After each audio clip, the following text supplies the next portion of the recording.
We are Didi and Arma, and in our daily lives, we support people on the path of self-liberation. We teach time-tested energy skills like Qigong, Tai Chi, internal alchemy, traditional nutrition, and meditation. We help people release stagnation, build energy, and become aligned with themselves and their purpose in life. In this podcast, we share the methods, skills, and solutions that helped us, our students, and now hopefully you move forward. Let's explore transformation together. Today I'm so very pleased to introduce a new column. It's called the Qigong Kitchen, and it's all about mastering your diet. Because Didi, we soon found out when we started ourselves that the effect of our diet on our being is unbelievable. Yeah. So learning how to tweak this is essentially a Qigong skill, isn't it? That's how we consider it. Yeah, absolutely. Because it has such an impact on your whole system. Yeah. And being aware of it and being consciously, eating the things that fit your state at that particular time. Wow. Yeah. So people are thinking now, what was she saying? Yeah, but because this is the key, of course, right? We as energy beings, we are constantly being influenced, right? Our state is constantly being influenced from outside influence, from inside influence. So we are complex energy beings. Absolutely. And since food is energy, this energy is going to have an effect on you as an energy being in lots of ways. Yeah. And this sort of gets rid of the idea, if you approach it like this, as a one-size-fits-all diet, which we are so brought up with, right? Yeah. In our culture, it's like, well, you eat this, you eat that, this is healthy, this is healthy, this is healthy. But it's much more complex than that. And we are going to explore in these columns how we can approach this. Yeah, approach it. And it's so much to do, how to optimize your digestion in every way. So not just the food that you eat, but how you eat it and what circumstances you live your life that's all part of the game. It's a pillar, I would say, of our internal development. Yeah. It's such a huge pillar, and it's often ignored, I guess. It's because it's pretty obscure, the things we're talking about here.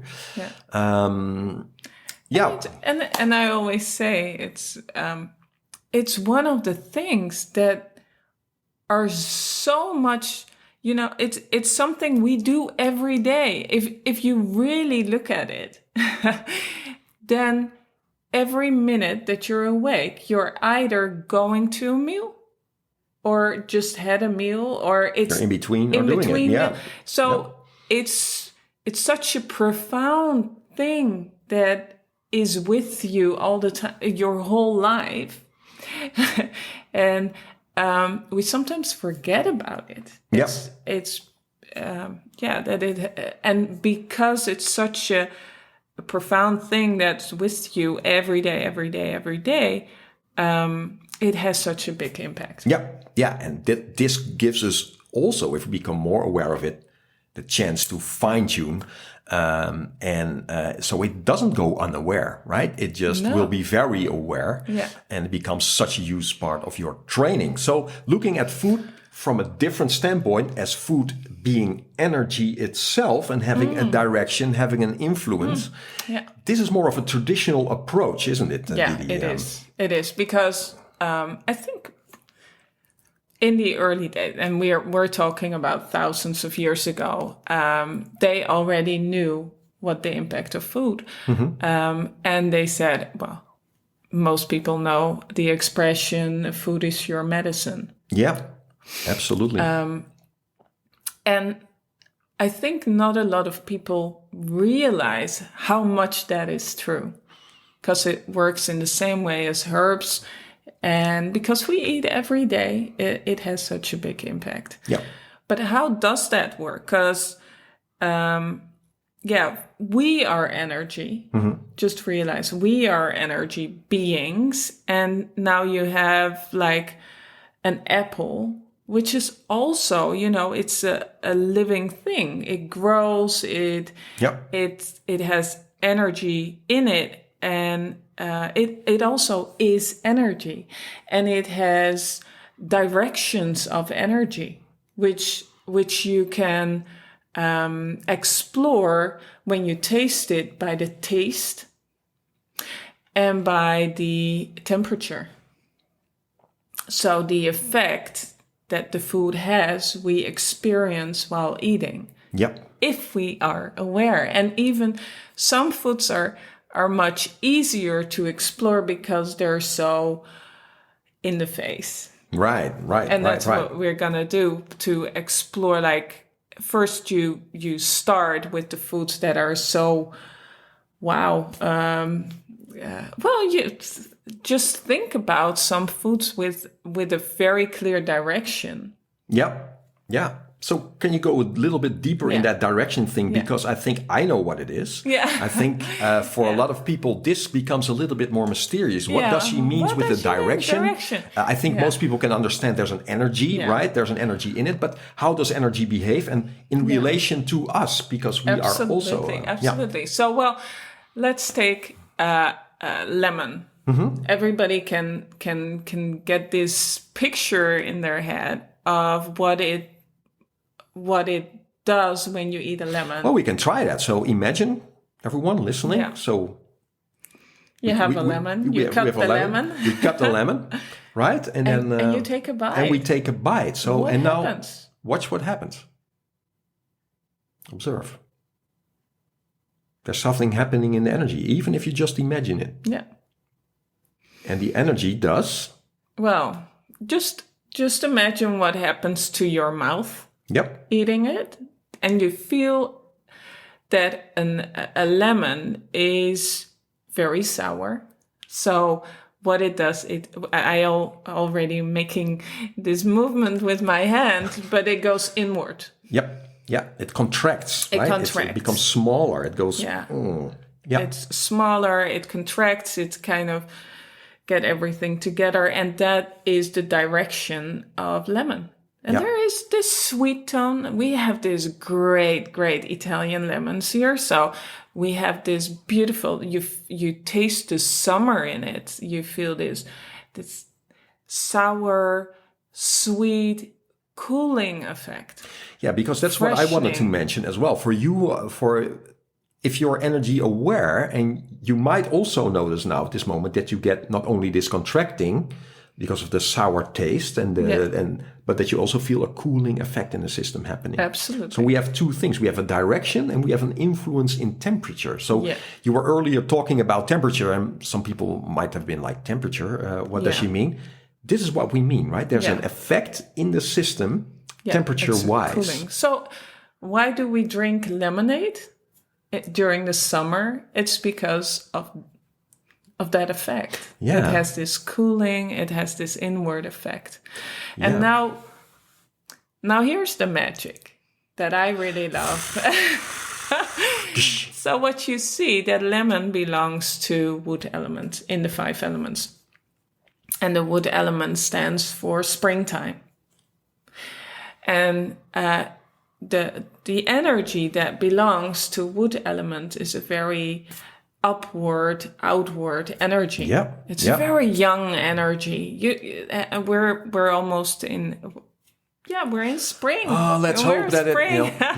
So what you see outside is that things are starting to grow in this springtime, and they come up. And they come up, and they go to. Yeah. I was walking the dog this morning. You see these plants coming through concrete. They're so strong. Well, this is the energy that belongs to wood element. It's very outgoing. So how does this represent in ourselves? Yeah. So if it's healthy, so then it's balanced. In balance, In balance. The ideal situation, if you will. Then the energy is playfulness. It's creative energy. It's, it's very much, the out there, but controlled, I wanted to say. But a little bit controlled, because if it's out of control... Yeah, it's all over the place, all over the place. There is frustration. There is this when you see someone getting angry, you almost feel like, oh, it's going Yeah, upward, of course. It's like outwards. when you feel bang, and then the explosion comes, And you see people getting red in the face, and the screaming. Well, you get my point. Yeah, absolutely. Yeah. People will understand that. This is one of the if we're talking imbalances, because if we're talking now, we're not talking about the food now. We're talking about our energy ourselves. being. Where we live in an urban area, there's a lot of impatience, and there's a lot of this stress state has a lot to do with an out of balance wood element. Absolutely. Right. So what happens? There's too much of a yang going upwards. So heat going upwards. Yeah. So for people who experience this, now think about the lemon. So think about this state of frustration, anger, and now think about the lemon. Yeah. So now take it. So if you go into a frustrated state, you can even imagine it, right? Maybe you're not in it yet, but feel how you just imagine and just fine tune your state to this frustrated state. Just act like impatient. You feel contraction in your muscles. You feel this going up. You feel heat coming. And now take a bite of the lemon. What happens? It's turning it around. It's turning it around because the energy is not this yang anymore. It becomes yin. It starts to contracting, and I feel a coolness coming. Yeah. And I feel a quietness coming as well. Absolutely. So that's how it works. But now, see what happens when I'm on the other scale, which is also wood element in a contracted state. You can also get like depression. Yep. So what happens when I'm depressed and I feel my body is weighing? So if I go to some sad memory or something like that, I can feel it's like, my body starts crumbling, starts becoming more heavy. Yeah. I don't have my eyes on the horizon anymore. I'm just looking a little bit more to the ground, but I feel a heaviness. Yeah. And now you take that lemon. What happens? I take a lemon. It becomes worse. It does, actually. Absolutely. I feel more cooling, but I feel it's going even more inward. Yeah. So depression, lemon, not the ideal combination per se? Not so much. Right. So help me here. Give me something to... Well, don't do that. But let's say, just for example sake, take a red pepper. Okay. I cut it. I take a bite. Whoa! I can feel it. Yeah, I can feel it shift now. Yeah. Even in my imagination, you can just feel this shifting now. It becomes more upward, more heat. Starts to build around my head now. More expansion. I feel my spine opening again. Yeah. But it's pretty extreme, I must say. Yeah. Yeah. So we have this is one of the extremes, right? This is extreme. Yeah. But it changes completely. Yeah. Yeah. So we have this expression in Dutch, which is if somebody is very slow, very, inward, and then we'll say you put some pepper in somebody's bottom. Yeah. And then to get some energy going. Action. But it's a very explosive energy. So you have to be really careful with that. Yeah. And so both, and now I'm taking some extreme examples because everybody kind of knows what direction these two have. But remember that every food, if you eat rice, if you eat, kind of nut, almond, or every food has a direction. Yeah. And it has an impact on your system. So especially when you eat foods that are no food, if you eat like produced and stuff, it all has an effect on your system. It still does. Yeah. You want to be very conscious about what you're eating, and know that it has an impact not just on your physical. I mean, most people, when they eat food, they think, I eat less and then I will become very slim and beautiful. But remember, it's not just the physical effect it has an emotional effect. For sure. Just what you were showing us, like with the lemon being depressed and eating something like a lemon makes you even more depressed, or so it has an effect on the state. On the state. And on your mental state, because in the training, and this is why it's so important while you're training Qigong.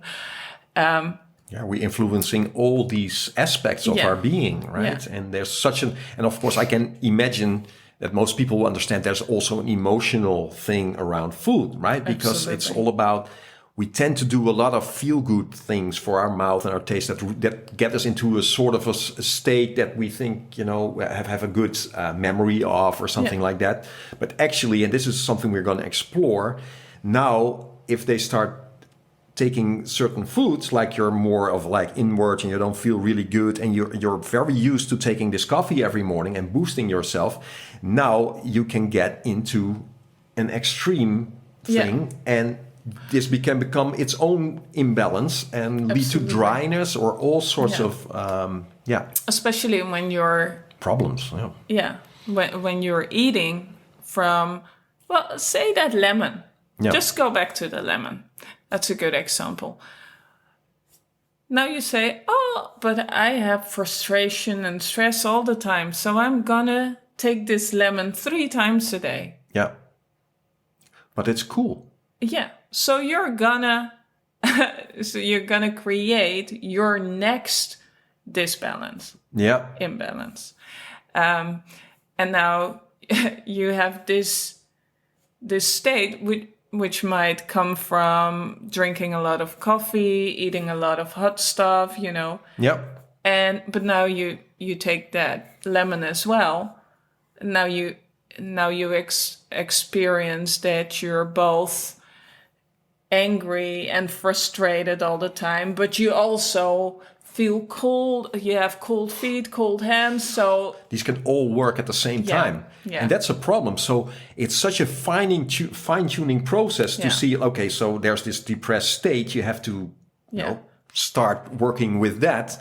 But it's not as simple as putting another extreme opposite, because that's going to create this other imbalance. So how to approach this is this is Qigong, because this is about fine-tuning and understanding and seeing the whole system and and starting to neutralize first, I guess. First neutralize. So and analyze. What we do is first analyze yourself. Where am I? Where am I at this particular point in my life? My own system, but also the outside. Yep. Because it has such a great effect. Yep. Like if it's winter time and I again drink this lemon, it has such another impact than when I drink that same lemon juice during summertime when it's nice and warm. And well, lemons don't even grow here, right? No. I mean, and that there's I guess a reason for that, because we have other stuff that's good for us, right? Absolutely. More local stuff that will Most of the food that grows around you is more in the range of what you should eat. Yeah. And the thing is, well, we live in the Netherlands, which has quite a mild climate, so we don't tend to have extreme tastes here. Right. We tend to have more more neutral food. Absolutely. Well, it's a mild climate, but in this sense, the switching between seasons can be pretty extreme in temperature drops or rising energy. So we're not like very extreme in high and in low, but we're extreme in bouncing between the two sometimes, and that gives other imbalances, I guess, right? But thing is that you always want to go to the middle here, and if you live in the tropics, which in a sense it's much more extreme climate in high temperatures and humidity, that you see a lot of foods that we really enjoy because it has such a kick in it. It has such much more extreme foods, tastes, but it fits much better in these conditions. Yeah, absolutely. Yeah. So wow, this is really something. Yeah. And it's an art, but I think switching states is influencing your state in every way is the thing here, and that starts with neutralizing first, right? Absolutely. So, but the thing that you have to remember, okay, everything that I eat has an impact. If that's the only thing you take away from this podcast, that's huge already, because for a lot of people, they don't realize, and they just do as everybody does. Yeah, and exactly, and it's good to know that these traditional systems have started to journal these experiences and came up with charts of like, what does a certain food have of an effect, and this becomes your tool and your framework where you work with. And that gets you out of, and this is also important, out of the one size fits all thing, because it just doesn't exist. It's just not like that. We know that we can sort of understand this is a food and this is not a food, and that's an important thing, and that gets you sort of in the right direction, but it's way more intricate than that, and that's what we're going to explore in future podcasts. And absolutely. Well, wow, amazing! I love it, and I'm so really looking forward to sharing this stuff. And I hope you like this as well, and get curious for the next one, because absolutely, yeah. Well, so, hope that was helpful, and see you in the next one. Okay, bye.